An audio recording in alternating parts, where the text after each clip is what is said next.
Recent comments from NASCAR race teams have caused Dale Earnhardt Jr. to pause his pursuit of a Cup Series charter, and Rockingham Speedway has a plan to try and lure the NASCAR Cup Series back to its venue.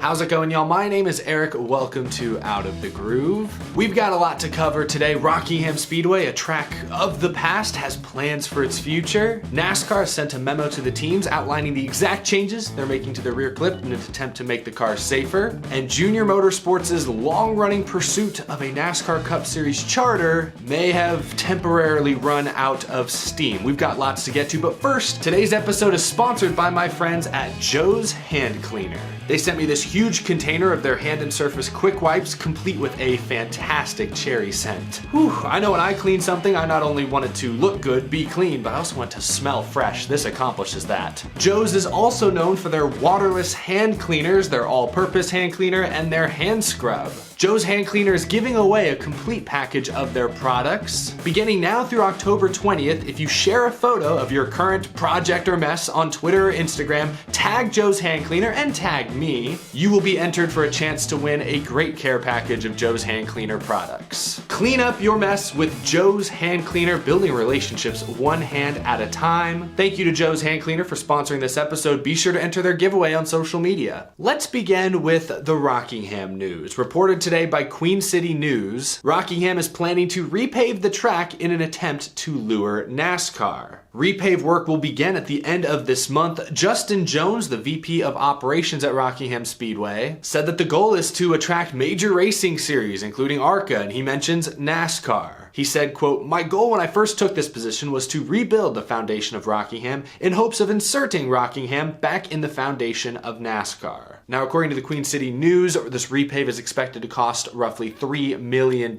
Now, Rockingham Speedway was one of the North Carolina racetracks that received, I believe they received close to $9 million in funding from the North Carolina state budget to be used for repaves and other renovations. North Wilkesboro got some money, Charlotte Motor Speedway got some money as well. Add Rockingham to the list. The 2023 NASCAR Cup Series schedule is already set, but if you're looking ahead to 2024, NASCAR President Steve Phelps said recently, quote, "Our 2024 schedule will probably be the most aggressive schedule we've ever had in terms of continued variation. So don't rule out a potential Cup Series return to the Rock. It would be their first race there since 2004. I know there are still many passionate Rockingham Speedway fans. I'd love to see this racetrack return to some form of its former glory.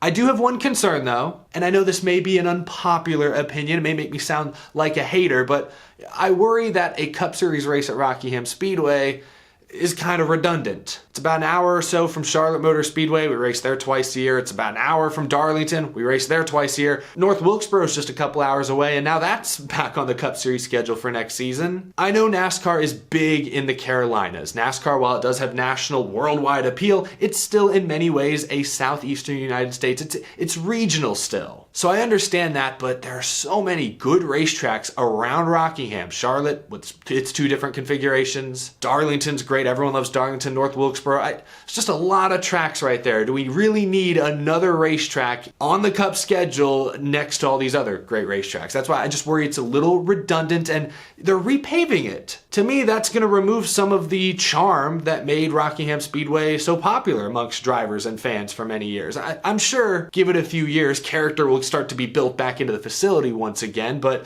repaves, they can be sketchy. They can go well, they can go not so well. I'd love to see them bring it back, but will it be a long-term mainstay on the Cup Series schedule?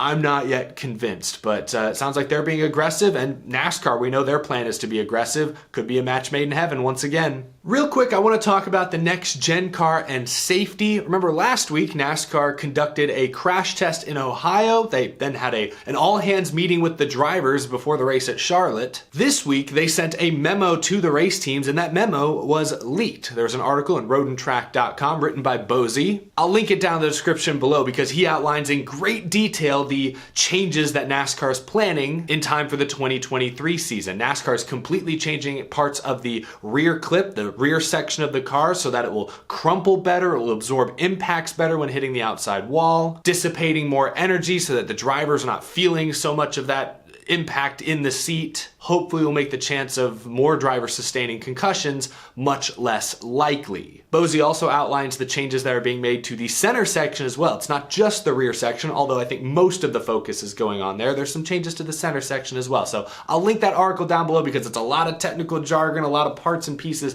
I don't fully comprehend, but it's an interesting read if you're into the technical side. It's encouraging to me at least to actually see the modifications NASCAR is planning. Again, in time for the 2023 season. And one other detail that was reported, NASCAR is apparently going to pay for these changes themselves. Which you guys are probably saying, well, it makes sense. They designed the car originally, it had flaws, they should pay to fix it. But typically, the teams are always on the hook to buy their own parts. But this could be NASCAR extending an olive branch, trying to meet them somewhere in the middle. And I think that's a good thing. I think that's important to try and, I don't want to say rebuild relationships or trust between NASCAR and the teams, but to me it is a positive gesture. Remember Denny Hamlin's tweet a few weeks ago, we need a next gen 2.0, just got to find out who's going to pay for it? NASCAR, at least for now, is willing to foot the bill for some major modifications. I think that's good. Hopefully these changes to the rear clip are successful. I listened to Corey LaJoie's podcast this week, and he said that the data the drivers were shown says that this new rear clip will take away about 50% of the current G-load away on a rear impact. So sounds like a very positive step in the right direction. Happy to hear it. Now let's talk Dale Earnhardt Jr. I know many of y'all probably listen to the Dale Jr. download every week. This week, he kind of opened the show by discussing comments that several NASCAR race teams made last week regarding NASCAR's latest revenue split proposal and how they were very unsatisfied with the numbers NASCAR gave them. And Dale Jr. discussed how those comments made him sort of pause his discussion, his pursuit of a NASCAR Cup Series charter for his Xfinity team, Junior Motorsports. Last week, Jeff Gordon from Hendrick Motorsports, Dave Alpern from Joe Gibbs Racing, Steve Newmark from Roush Fenway Keselowski, and Curtis Polk from 2311 met with NASCAR and determined the two sides were very far apart in their negotiations for a different revenue split going forward, beginning with the next TV or media rights deal in 2025. Curtis Polk from 2311, one of Michael Jordan's longtime business partners, said, quote,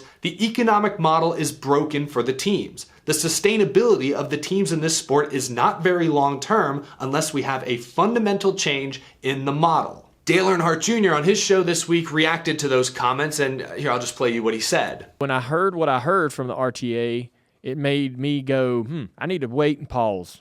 RTA is basically telling me that this charter that I want to buy is a losing proposition or not a money make, it's broken. I don't want to buy this charter now because it's not a successful business venture.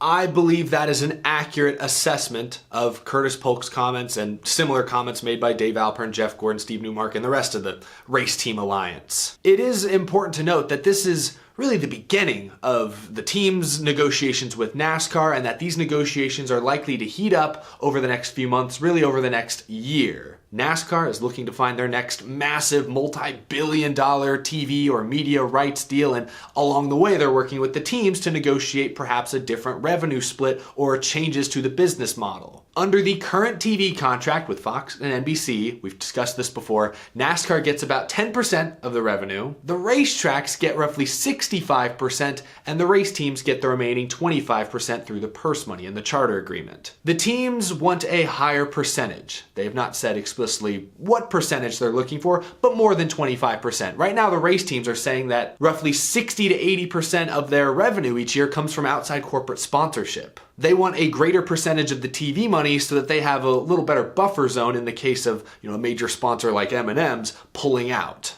According to the teams, NASCAR up to this point has mainly just proposed ways to cut costs. The teams, who have already downsized in many ways recently, would rather not talk about cutting costs and would rather just receive a bigger piece of the pie. That's a very simple look at what's going on right now. And Dale Earnhardt Jr. is looking in at these recent comments, the team saying that, hey, NASCAR didn't give us a very good proposal recently, and he's concerned. Moreover, it sounds like he was surprised. Here's more of what he said on his podcast. I expected the RTA to be able to get this done. And when I heard that NASCAR came with just a very minimal increase, it freaked me out a little bit. Junior also said on his show this week that just in the short time that charters have even existed, they've increased from $2 million in value to now those who are selling are asking for close to $30 million. Even just a year ago, charters were going for $10 to $15 million. That is a massive increase, and it's led Dale Earnhardt Jr., and it sounds like many others in the industry, to question if that $30 million value is even remotely accurate, if that's even real. I've tried to keep this simple, but it really is a complicated issue. The truth is right now though, there are still more people trying to buy a charter than teams willing to sell. As long as that's the case, I expect that value to keep rising. Now, that $30 million value isn't real until someone actually succeeds in selling a charter for that price. I could ask for $1 billion for a charter, but it's not really valued at that unless somebody buys it, you know? It feels like it's just a big waiting game now. Dale Earnhardt Jr. is pausing his pursuit of a charter, at least for the time being, to see if maybe the prices come down. Maybe these recent comments from the Race Team Alliance will scare away other potential investors, and that will start to drive the prices down to a point that he's more comfortable investing in. I don't know. It's hard for me to add much to this because I don't know specific numbers. The teams won't say what percentage of the TV split they're really looking for. Is 35% enough? 40%? 45%? Do they need a 50-50 split like you kind of have in F1? What kind of media deal is NASCAR looking for? I imagine they'd love another 8 to 10 year, a longer term deal worth upwards of $10 billion, but is that option available? Is that realistic? We don't know. So it's hard for me to have an educated take on this topic when I don't know everyone's bottom line. What I can say though, is that I think leverage is split kind of 50-50 between NASCAR and the teams. Ultimately, both sides I think need each other to be successful. To me, the drivers and teams are the content. I think NASCAR would be wise to invest in them to make them happy, but I also understand that it's very expensive to maintain a racetrack and they do need a big piece of the pie as well. So I don't exactly know how much NASCAR should take from one or give to the other. I just know the drivers and the race teams are who we all tune in to see on Sunday.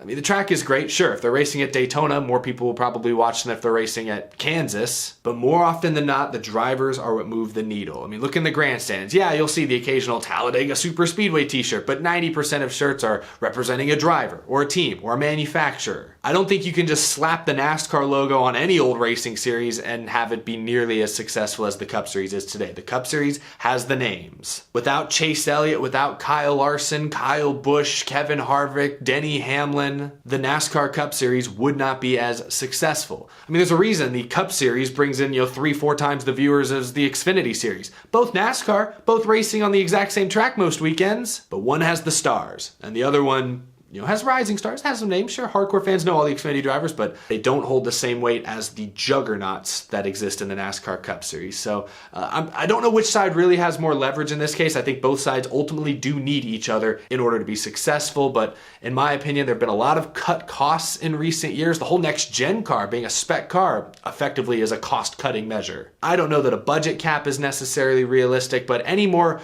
cut costs would likely hinder the on-track product and make it less fun to watch as fans. I'd like to avoid that. Dave Alpern from Joe Gibbs Racing this past week said it best. I don't know of another sports league, or business for that matter, who came to prosperity through cutting. That's fact. They don't go together. I think I agree with him. So we'll see where this goes. Again, these negotiations will likely continue for months, if not close to a year. If we're still having these debates, if they're still far apart come, July or August of this next year, then we can start to get concerned for sure. But it's still early in the process, and it sounds like both sides understand that changes do need to be made to the business model in order for the teams to be successful. It sounds like even NASCAR does understand that. Now they're just going to haggle over exact dollars and cents. We'll see how it goes. But Dale Earnhardt Jr.'s comments were interesting. Share your thoughts down in the comment section below. I look forward to hearing your thoughts. If you are new to the channel, hit that subscribe button down below so you don't miss any upcoming videos. We talk NASCAR news, notes, rumors, race recaps, and more every single day here on Out of the Groove. And as always, a big thank you to my Patreon supporters